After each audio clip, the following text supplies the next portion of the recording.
നിങ്ങൾ വിചാരിക്കുന്നുണ്ടായിരിക്കും വീട് പിടിക്കുന്ന സസ്യമോ, അങ്ങനെയും ഒരു സസ്യമുണ്ടോ? ഭാഗ്യമുള്ള കൊണ്ടുവരുന്ന സസ്യങ്ങൾ, വീട്ടിനെ കാത്തുരക്ഷിക്കുന്ന സസ്യങ്ങൾ, ആരോഗ്യം കൊണ്ടുവരുന്ന സസ്യങ്ങൾ, അങ്ങനെയെല്ലാം നമ്മൾ കേട്ടിട്ടുണ്ട്. പക്ഷേ വീട് മുടിക്കുന്ന സസ്യങ്ങളും ഉണ്ടോ എന്നുള്ളതായിരിക്കും വിചാരിക്കുന്നത്. അങ്ങനെയും ചില സസ്യങ്ങളുണ്ട്. അതിനെപ്പറ്റിയാണ് ഞാനിവിടെ പറയാൻ പോകുന്നത്.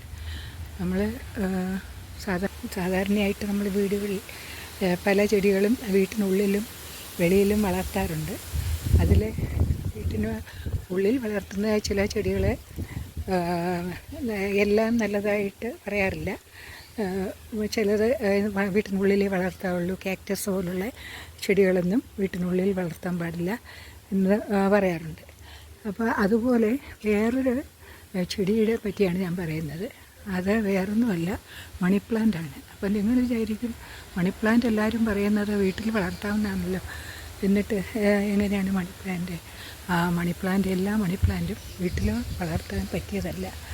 അതിൽ ഒരു മണി പ്ലാന്റാണ് ഞാനിവിടെ പറയാൻ പോകുന്നത്. അത് ഞാൻ അനുഭവത്തിൽ നിന്നും കൂടെ ഉള്ളതാണ്. എനിക്കും അത്ര അറിയാൻ വയ്യായിരുന്നു നേരത്തെ. അത് കഴിഞ്ഞിട്ട് പിന്നെ എന്നോടൊരാൾ പറഞ്ഞു. പിന്നെ പലരും പലതും പറയും. ചിലർ പറയും അത് കൊള്ളത്തില്ല, ഇത് കൊള്ളത്തില്ല. പിന്നെ ഞാൻ അതിനെപ്പറ്റി പഠിച്ചു. പക്ഷേ ഞാൻ അനുഭവത്തിൽ നിന്നും ശരിക്കും അതിൻ്റെ വ്യത്യാസം മനസ്സിലായി. അതിനെപ്പറ്റിയാണ് ഞാനിവിടെ പറയാൻ പോകുന്നത്. അത് വേറൊന്നുമല്ല, ഈ മണി പ്ലാന്റാണ്. ഇത് എഴുതിയിരിക്കുന്ന മണി പ്ലാന്റ്. ഇത് വലിയ ഇതിൻ്റെ ഇലകൾ ഒരു വാഴയിലയുടെ അത്രയും ഉണ്ടാവും വരും. ഇതിപ്പോൾ ഇവിടെ നിൽക്കുന്നതെന്ന് വെച്ചാൽ ഞങ്ങളുടെ ഈ വേറെ ഒരെണ്ണം ഇവിടെ വളർന്നു വരുന്നുണ്ട്. അത് ഇതിനെക്കാട്ടിയൊക്കെ വലുതുമായിട്ട് അത് ഈ കണിക്കൊന്നയിൽ, ഈ കണിക്കൊന്നയുടെ മരത്തിലങ്ങ് അറ്റം വരെ വന്നായിരുന്നു. ഭയങ്കര വാഴയിലയുടെ വലിപ്പത്തിൽ ഭയങ്കരമായിട്ട് അതിൻ്റെ തണ്ടും ഭയങ്കര തടിയുമായിട്ട് വന്നു. അപ്പോൾ എൻ്റെ ഒരു ബന്ധു ഇവിടെ വന്നപ്പോൾ പറഞ്ഞപ്പോൾ വീട്ടിലാണെങ്കിലത്തൊരു സമാധാനക്കുറവായിട്ടുള്ളൊരു അന്തരീക്ഷവും, പൈസയാണെങ്കിലും നിൽക്കത്തില്ല, വെറുതെ അനാവശ്യമായിട്ട് ചിലവായിക്കൊണ്ടിരിക്കുക, അങ്ങനെയൊക്കെയുള്ളൊരു മനസ്സിനൊരു സമാധാനം ഇല്ലാത്തൊരു അവസ്ഥയിലായിരുന്നു.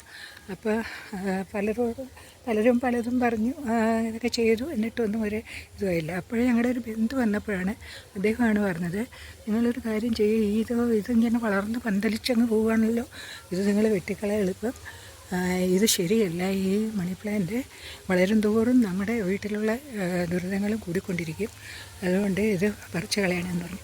അതൊരു നല്ല, അതിൻ്റെ തണ്ടൊക്കെ ആണെങ്കിൽ നല്ല തടിയായിട്ടുണ്ടായിരുന്നു, ഒരു തടി പോലെ ആയിട്ടുണ്ടായിരുന്നു.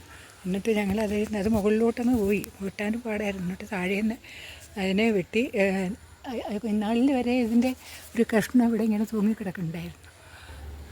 അത് എന്നിട്ട് ഉണങ്ങി അത് താഴെ വീണെന്ന് തോന്നുന്നു. അപ്പോൾ അങ്ങനെ അതങ്ങ് പടർന്നങ്ങ് പോയി. അതിൻ്റെ ഇലയൊക്കെ ആണെങ്കിൽ കാണാൻ നല്ല ഭംഗിയായിരുന്നു. അതിലിങ്ങനെ ചുറ്റിപ്പിണഞ്ഞ മുകളിൽ വരെ നിൽക്കുന്ന കാണാനായിട്ട്. അത് ഞാൻ ആദ്യമൊക്കെ സന്തോഷിച്ചു കണ്ട് വളർന്നു വരുന്നത്. അത് കഴിഞ്ഞിട്ടിപ്പോൾ മനസ്സിലായി. അത് കഴിഞ്ഞ് ഒരുപാട് വളർന്നു കയറിയാൽ മണി പ്ലാന്റ് ഒരുപാട് വളർന്നു വരുംതോറും നമ്മുടെ വീട്ടിലുള്ളവരുടെ ആയുസ്സിനും ദോഷമായിട്ട് കരുതുന്നു. അപ്പോൾ അതുകൊണ്ട് ഇത് നിങ്ങളുടെ വീട്ടുകളിൽ ഇത് കണ്ടമാനം ഇങ്ങനെ വളർന്നു കയറുന്നുണ്ടെങ്കിൽ അത് വെട്ടിക്കളയുന്നതായിരിക്കും നല്ലത്.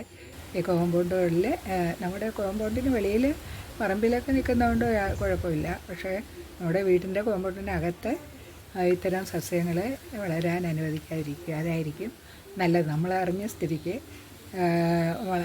അത് വെട്ടിക്കളഞ്ഞപ്പോഴത്തേക്കും വലിയ വ്യത്യാസം വന്നു എന്ന് പറയാതിരിക്കാൻ പറ്റത്തില്ല. ഒരുപാട് വീട്ടിനുള്ളിൽ ഒരുപാട് ശാന്തി സമാധാനവും അനാവശ്യ ചിലവുകളും എല്ലാം മാറി. ഇപ്പോൾ ഈ മഴക്കാലം വന്നപ്പോൾ ഇതെല്ലാം കളിച്ച് വന്നേക്കാണ്. ഇതിനെല്ലാം പറിച്ച് കളയണം.